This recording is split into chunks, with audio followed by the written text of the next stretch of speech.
I'm Lori Richardson, and I'm author of the new book, She Sells.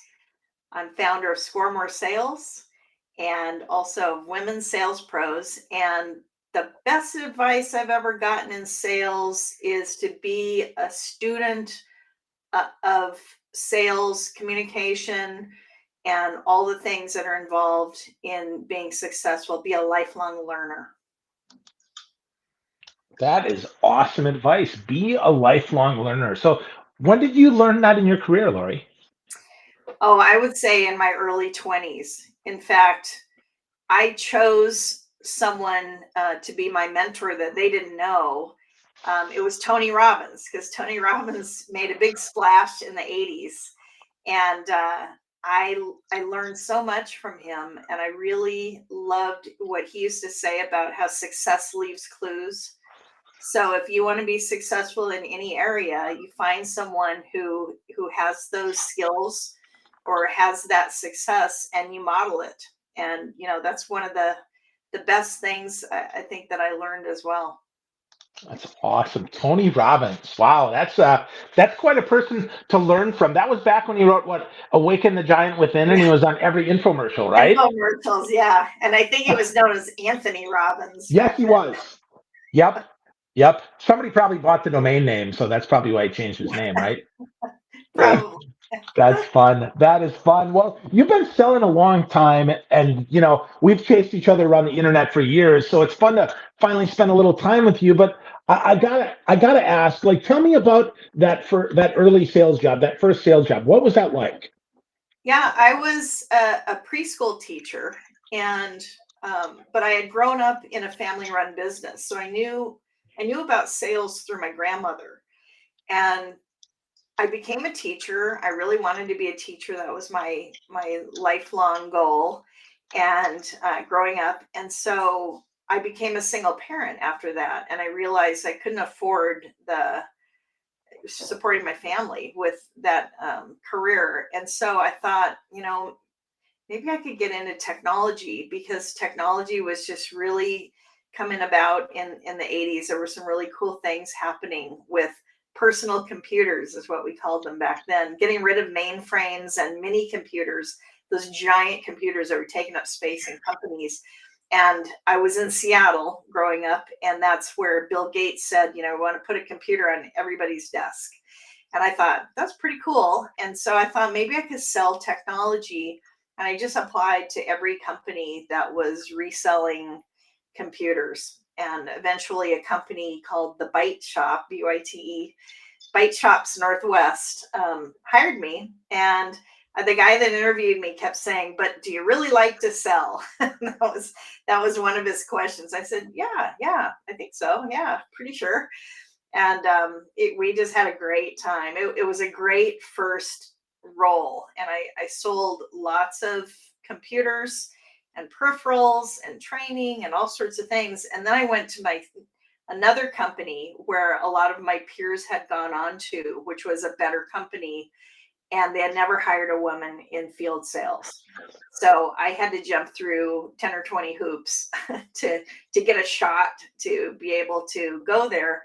And then I was fortunate that I closed a multi-million-dollar deal in the first 90 days on my own. So it was the previous rep that I inherited his territory, and the company that was looking for this business, they couldn't stand this guy. So they wouldn't give our company a chance. So when I came in, I heard about it, and I approached them, and I said, that guy's gone, and we worked together and got the deal. So that Wow. was, yeah, so that was good. Wow. So starting out in tech sales, that's like 35, 40 years ago. That's unheard of to that point. I mean, even still, I hate to say it, right? We still have this problem where there aren't a lot of women in sales in general, but especially in tech sales. So, Right. is it any better now? Is there any hope that we're a little better? Where are we, like, on the continuum? Yeah, it's very different. So there are some great companies, and there are some great leaders who embrace having, a sales team that is inclusive of everybody. And so from that standpoint, it's really awesome. And there are companies like, salesforce.com was one of the first companies to where the leader, Mark Benioff, said, we want to make sure women are paid the same as men. And they went through and adjusted everything and spent, millions and millions of dollars to do that. And so in that sense, it's way better. But we have lost women, Phil. We've lost some women in the last couple of years because of the pandemic and then recent downsizing in tech, a lot of layoffs. The last in, first out, it was women and probably people of color as well. So from what I've seen in terms of statistics, the more recent folks that have come in to help build inclusive teams are gone.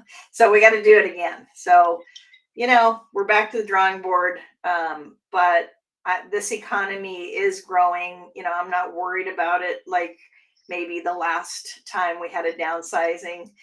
And so from that standpoint, I think we're going to be in good shape. Good, good. Yeah, I'm glad to hear that. So with that, right, that leads me to, you wrote this book, which is fantastic, by the way. I love this book. She sells, attract, promote, and retain great women in B2B sales. It's super instructive. I love how every piece of it you have kind of a 10-point checklist. It makes Yeah, it really easy, right, for folks who suffer from short attention spans. I read books, so I mean, there are some weeks I'll read 3 or 4 books. for Because you. I make it a point to read every guest book if they come on my show. It's super important to me. It's a sign of respect. I do that For them. too. Good for Yeah. you. Yeah. Thank you. Yeah. So, but I share that as because I think we have to start in the beginning here about the foundation, right? The foundation for change. That's where you start your book. I mean, you talk about why now as well, but I mean, the foundation is really, really important because if we don't get this right, I don't think the rest of it matters as much, right? Because it's just then we're just putting patchwork in. So, talk to me about the foundation for how Yeah. we get this started. Yeah, I mean, there's a dollars and cents reason, which is, people that are coming into the business roles now want to be around diversity and inclusiveness. And so you can actually lose business if your team is not diverse. So, I mean, that's one thing, but also, there are a lot of stats that show how strong women are in selling. And so that's another reason. And I say, I'm not going to go around saying women are better than men in sales, but I'm going to say, what if we're the same? We're the same. How come half of the sales teams and sales leadership isn't female? It just doesn't make sense to me. And it's because it's been kind of a boys club for a long time, and it was working, and so it kept working, and women have been kind of let in gradually, and people here and there get to join in, but now it's a very viable business for women to consider who are coming up at graduating from school. There are over 230 sales programs around the country where you can get a degree from a college or university in sales. There's even a PhD in sales, actually, and Hmm. a number of master's programs. So it's a real profession. You don't need a sales degree. That's the other thing, is that you don't need a degree to do well in sales, and you can thrive without having as much of an academic background than maybe in some other roles. Yeah. I, so a couple things there I just want to unpack.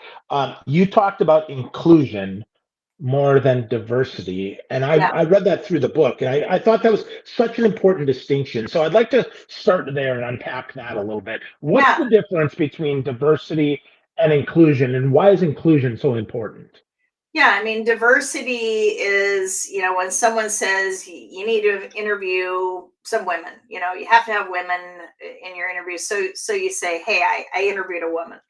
I had one woman in an interview. I mean, that's just not enough. It Woohoo! yeah, it's just, it's like meeting the minimum. And inclusion is being part of the team. It's not just being hired. I've seen women come into a very large company, name that you would know, and the sales managers were told, you have to hire this woman. And, they were just, it was just done so poorly about how things were handled. And women that would leave because they didn't feel like they were part of the team. They didn't feel like their voice was heard, or that, anyone really cared about their thoughts, or they took their idea and made it their own. And, this has gone on for years for women in business. But in sales, we just, a lot of us, particularly in tech, we know that there's this bro culture that persists in some organizations, not all, but in some. And a lot of women just don't want to be around it. They don't want to talk sports every day. I love sports myself. I love hockey. I'm a big hockey fan. And even I might say too much, use too many sports analogies, so it's not like every woman is the same. It's like every man is not the same, but it tends to be that we don't want to be in this male atmosphere, is high testosterone, let's kill them, war words kind of a thing. We have our own approach to how we want to sell. Yeah, so I read that. I actually took a note of that about the language that we use, even in our job descriptions and our job postings, so different. And a word that I've heard this, but never anywhere I've worked. The whole sales savage. Yeah. Like I'm There's a like who company uses today. that? There's a company today that is, they have a community, and they send out emails and they say, "Hey, sales savages." And I have them in my inbox right now. Oh my gosh! And, I mean and I that's know the CEO, I know the founder. And it's just like, oh please, my goodness. yeah, Right? That's terrible. I mean, that's the opposite of inclusive, right? That's so exclusive. You have to be part of the yeah, yuck. I mean, and I'm yeah, wow. I So saw it once, I saw it again. I was like, oh my goodness, like they think that this is cool. Like this is a good way to address people. Unbelievable. that's yeah, wow, wow, wow, wow. So that's so interesting. I think it's so fascinating to me about the whole inclusive thing because it is so important to feel a part of something bigger than yourself. Right. Whether that's a team or a company or a mission or whatever that is. So how you talk about though how it starts at the top. Uh, what happens though, Lori, when we have great top line leadership and then we have like a middle management tier that frankly doesn't get it? I mean, can we bust through and how do we fix that? Yeah, that's a common thing. And in sales, Phil, typically people go into sales management that were strong salespeople.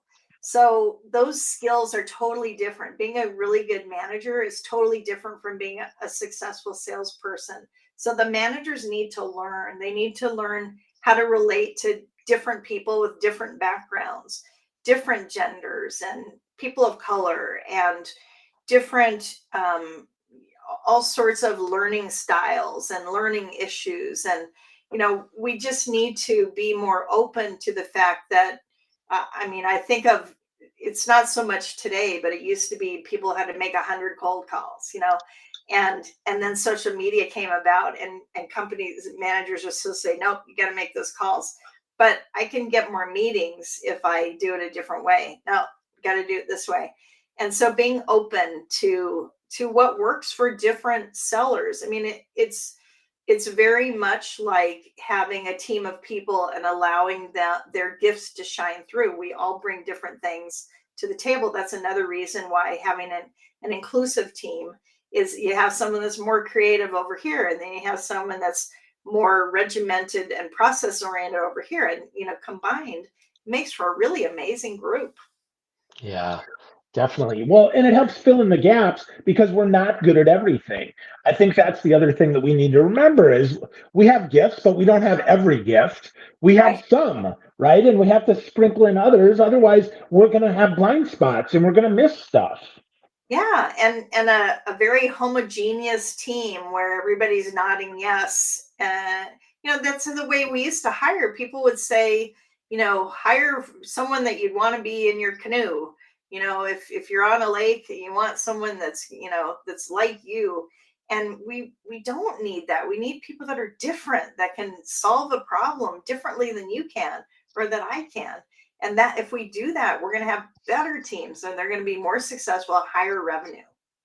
Absolutely. I love that. Well, it's funny you say that, get them in your canoe. I used to always say someone that I'd want to go camping with, not because I want them like me, but because I want to see, are they resourceful?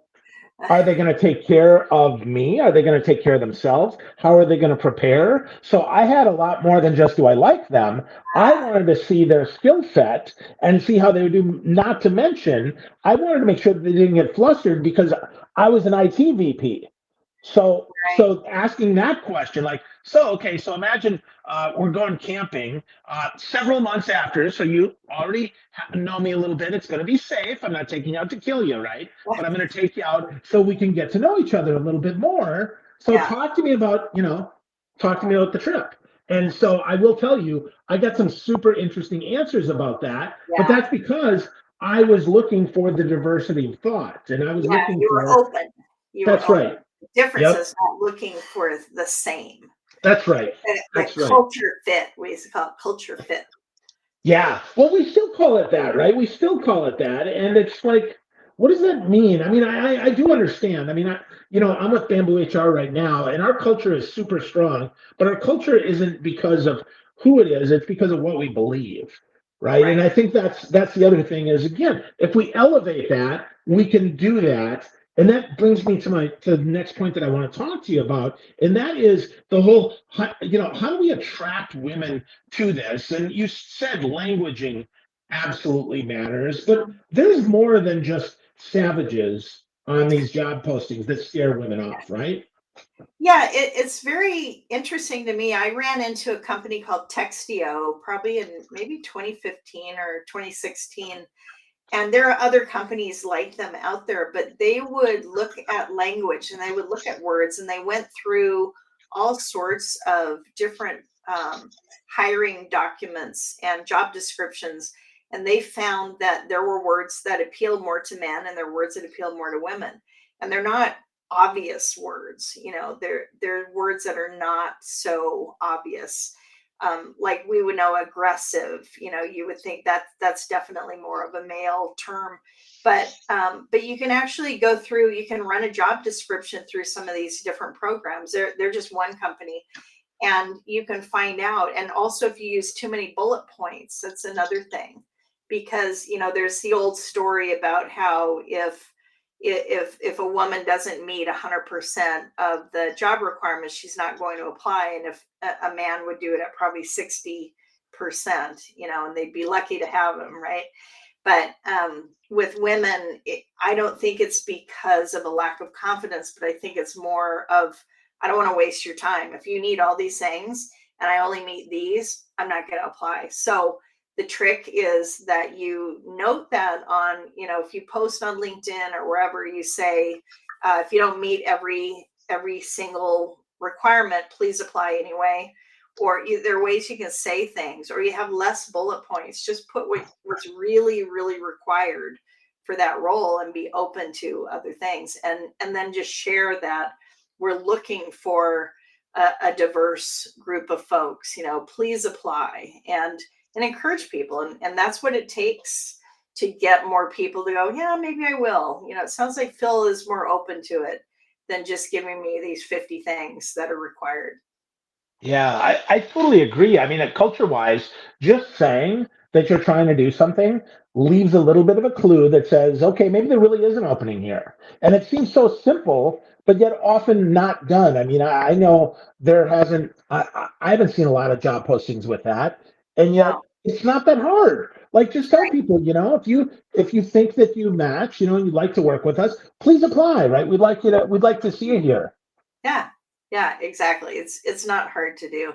And I believe in using an assessment tool for sales roles just because I've been exposed to it and I've done a lot of research on it. So I think that can help too if you're a company that looks at core sales competencies. That's a good way to go as well. Which assessments, Lori, do you like? Well, I use one that we roll up into our services. So we just call it our scorecard. Okay. It's on the scoremoresales.com website. Cool. Yeah. Cool. Yeah. I'll make sure that I put that up at the bottom of Oh, the thank video you. here with that. Yeah, of course, absolutely. Super important that folks, can find you more. So I've got a couple things to put up there. So okay, so we hopefully we attracted the right candidates. Some more Yeah, women there. That's important, right? And we're including them. But one of the chapters that I want to go into, because I'm doing a lot of this now, is onboarding. You talked about yeah, onboarding, women.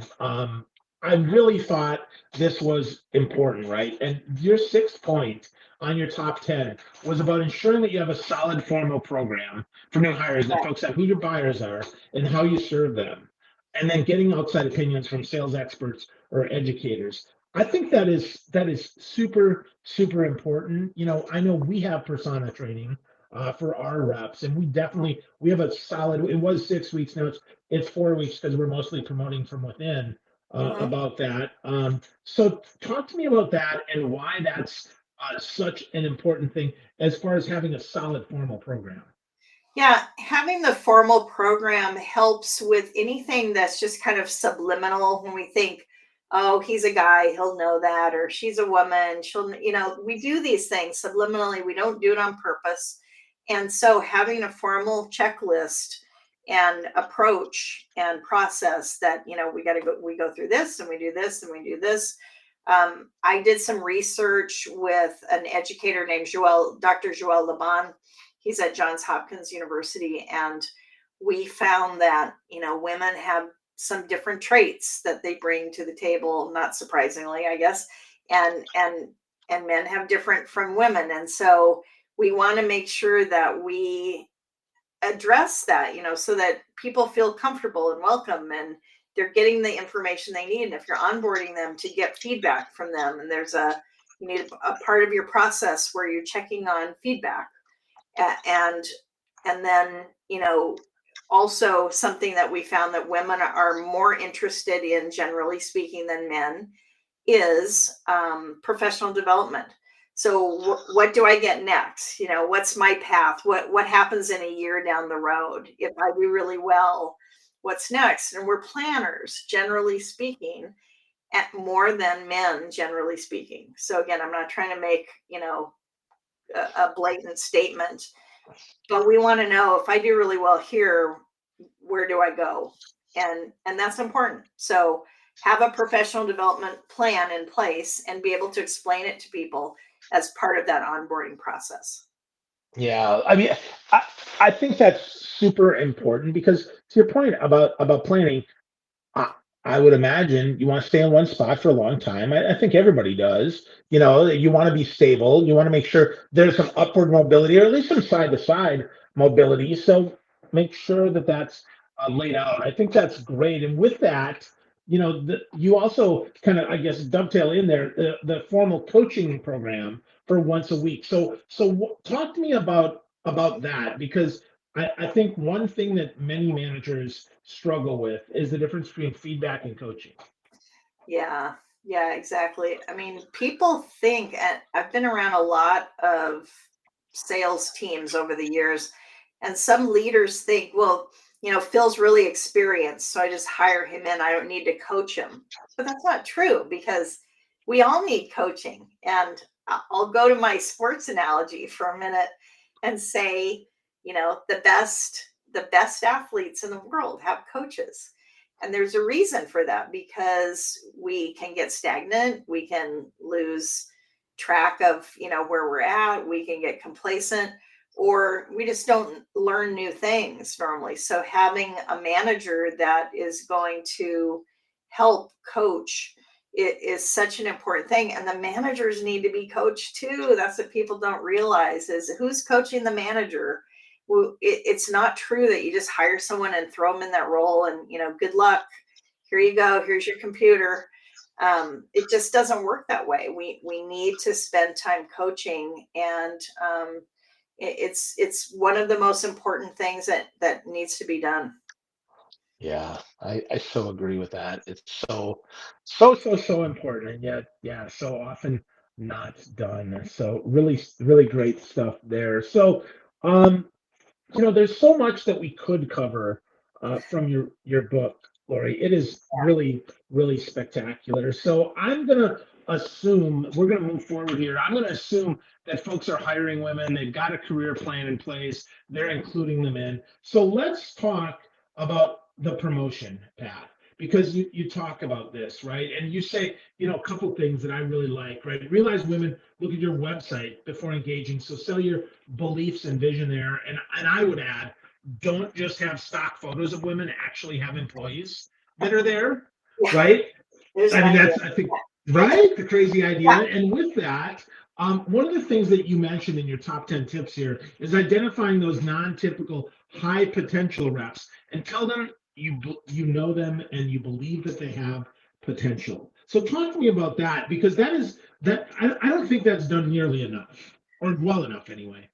Yeah, it's really important in giving feedback and all the way around. You're strong in this area, and also here's an area that I think could be stronger. What do you think? And get some feedback that way, and coach people that way. And yeah, as you were talking about people looking on the website, if you have 4 male founders and everybody on your board is male or mostly male, maybe you don't want to show that.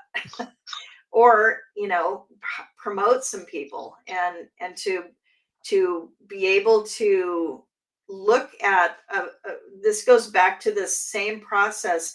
Have a plan in place for how someone gets promoted so that you can tell me, Phil, if I do these things, it's not a matter of, hey, Phil, I've been here for a year, when am I getting my promotion? But it's more, some companies have done this really well where they set some milestones. When you accomplish this and you've closed this much business or you've done these types of deals, then you can progress to a level 2 in your role or something.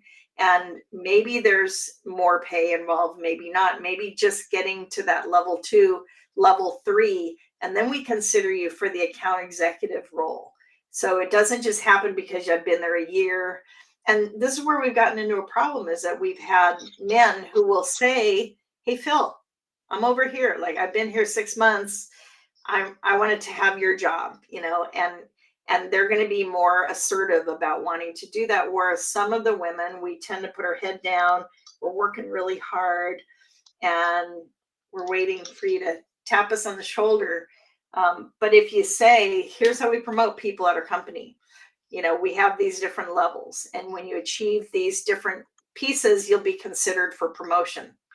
It's very fair that way. And we're looking for fairness, equity, as we've talked about with International Women's Day, right? Is we want equity.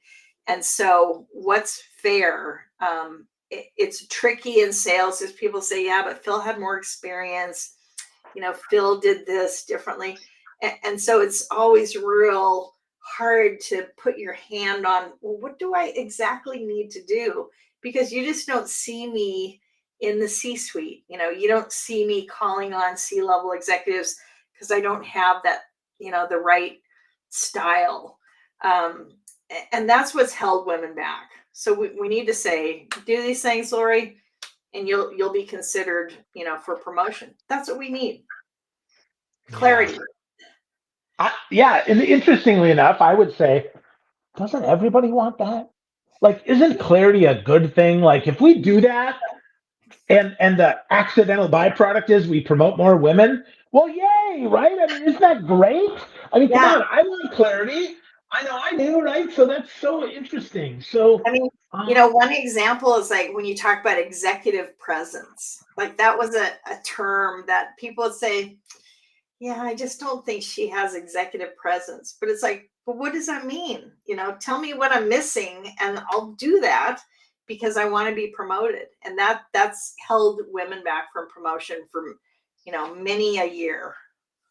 yeah, yeah. Well, vagaries don't help anybody. Right. Specificity wins.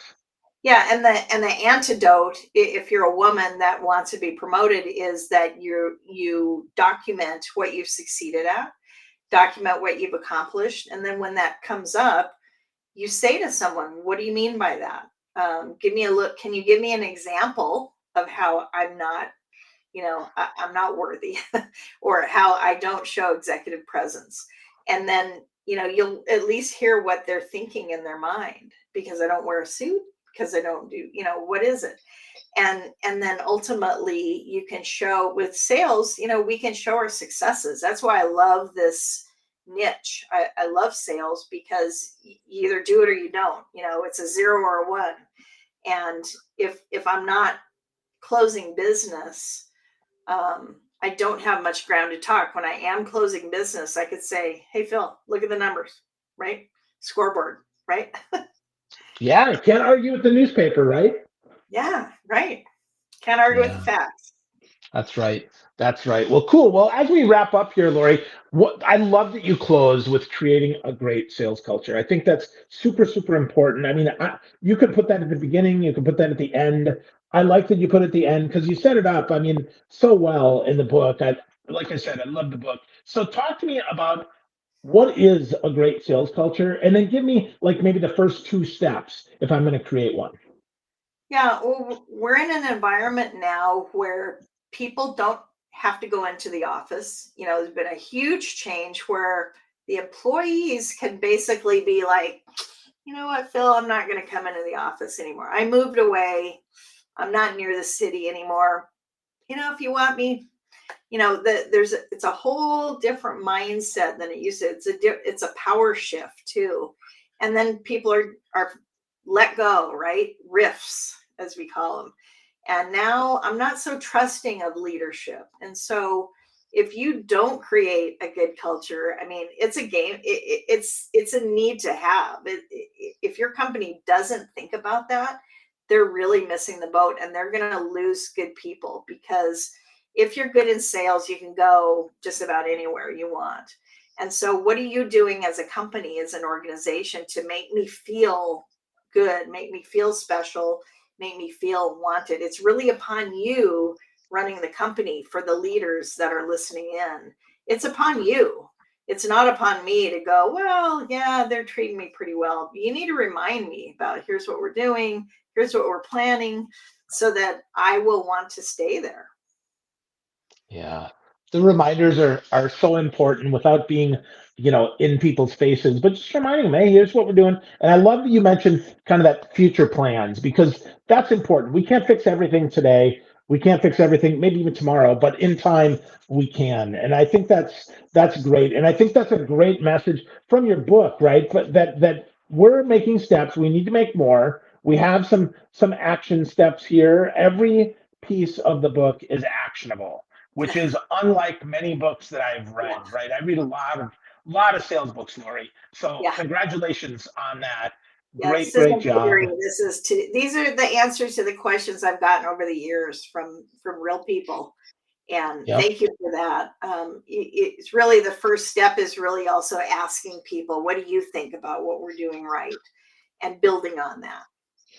Yeah. Oh, I love that as a first step, right? Ask people what we're doing right, and then Yeah. doing more of that instead of, Yeah. oh, this is wrong and this is wrong and this is We're wrong. just I think assuming that's like, oh, we're pretty good. I was invited as one of the male allies to be on a panel.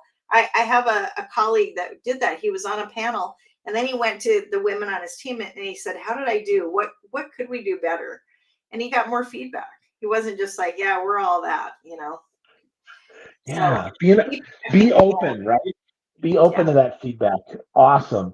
Awesome. Well, a couple things for folks if you're listening, you're watching, right? First, I encourage you to go to womensalespros.com. Lots of great resources there for women in sales. And then, of course, get to know Lori more at scoremoresales.com. Lots of great stuff there. Her book is She Sells, Attract, Promote, and Retain Great Women in Sales. Lori, you are a gem, my friend. I'm so glad we got to share this. I'm so glad you wrote this book because it is so needed. And I hope you sell millions of copies because everybody needs a copy of this book. Thank you, Phil. I really appreciate that so much, and I appreciate that you read it, and you get it. You get it. Absolutely. I do my absolute best. I know I can do better too. Now that I know better, I can do even better, though, which is important, which is why the book is so valuable. So thank you, Lori. Thank you.